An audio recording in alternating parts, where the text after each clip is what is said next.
We're going to have Joanna talk about filling out college applications. Okay, so when you're applying to colleges, you want to have three types of schools: safety schools, match schools, and reach schools. So for safety schools, it should be the ones that, based on your grades and extracurriculars and test scores, you're pretty sure, like maybe 80-90% sure that you will get in. So even if you don't get in your match or reach schools, you at least have a college to go to. And then the match schools are the ones where you've seen similar people with your statistics and your extracurriculars get in, and you think you can get in. While the reach schools are the ones where it's probably harder for you to get in, and you might have a very slim chance of getting it in, but you might as well try because you never know what the application process is going to be like. So for safety schools, you should have about, depending on how many you apply in all, but you can have like 2 safety schools at least. And the match schools, you can have like 4 to 6, depending on how much you want to apply to. And then reach schools, you can have 2 to 3. So this all depends on how much you actually want to apply to.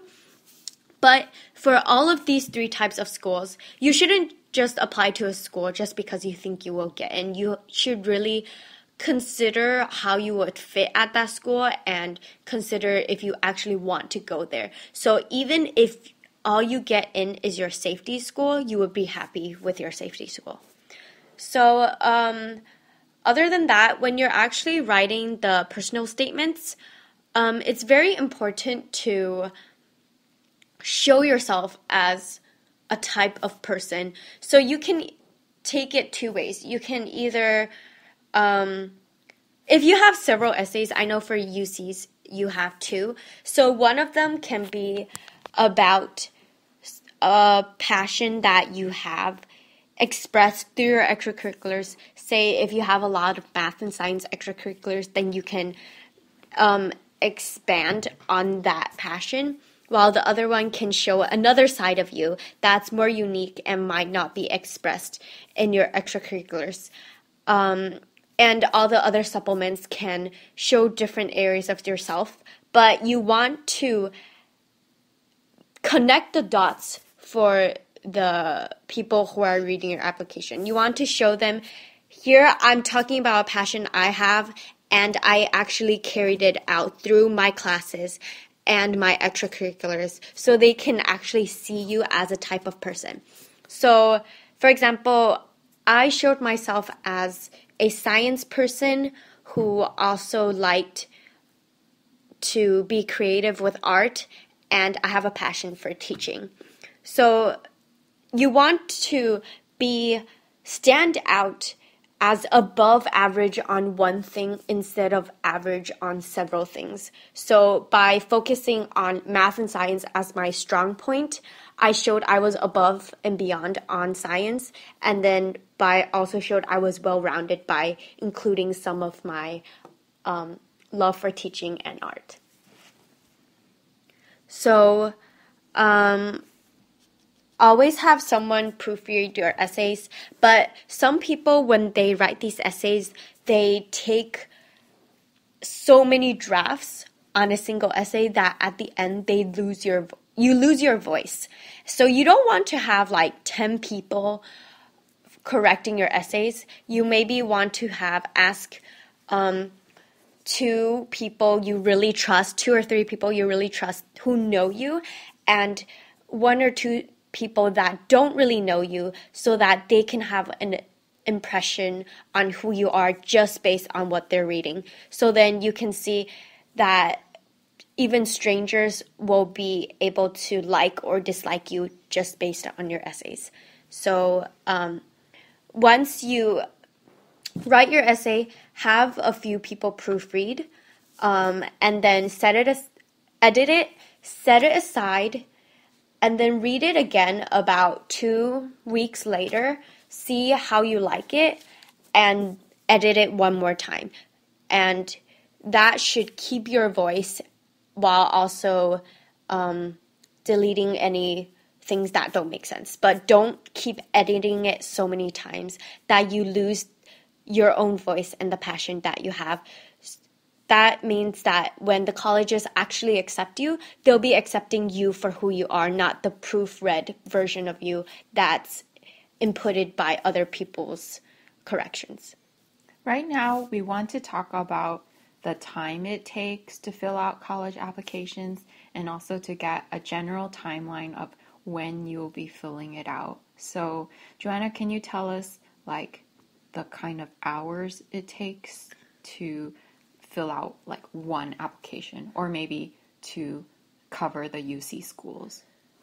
Okay, so for the UC schools, you just have 2 essays and listing your extracurriculars. So listing your extracurriculars and basic information does not take too long. It can take like 1 or 2 hours, but you should, every time you list an extracurricular, you want to word it in a way that presents it in the best way. So you don't want to say, I helped out at a hospital. You want to be specific and said, I was in charge of distributing materials to nurses and doctors. So you can be very specific and show that you have specific responsibilities and tasks. So it's not very vague. And then for the essays themselves, my approach was to write a rough draft pretty early on, have some people edit it and set it aside for 1 or 2 weeks before you turn it in. So UC applications are due November 30th, while if you're looking at early decision or early action, that is November 1st or November 15th. So just be aware of those dates. And regular applications for Common App are usually due January 1st. So just be sure that you have all the timelines ready and know where to go. Mm-hmm. Yes, keep in mind that this will be your senior year. It will be quite busy with extracurricular activities, especially if you're in like officer positions, and then that you have your regular load of homework to do and tests to study for inside school, but also let's say like you need to take time to study for SAT tests as well. All of this is a lot, and so it's just good to start early, be realistic, plan well, and I guess keep stress levels down, knowing that there really is so much to do in so little time, and you can't be perfect in all areas. And so kind of strategize, like, I'm just going to set 2 hours aside to like study for this class exam, or I'm going to set aside the weekend to work on writing my personal statements for the college applications. So that's just something for you to keep in mind, and we hope that it's been helpful to just know about these things as you go into the process of applying for college. And also, one extra tip that I found worked really well from my own experience and from the experiences of people around me. If you are a sophomore right now, or even going into junior year, it's very, very important, or it's very helpful that you do all your testing for major testing like SAT and ACT in junior year, so that you don't have to have that added stress while you are applying for college in senior year. And if you already have your testing done in junior year, then you will be able to decide what schools are safety, what schools are match, and what schools are reaches. And that's very helpful.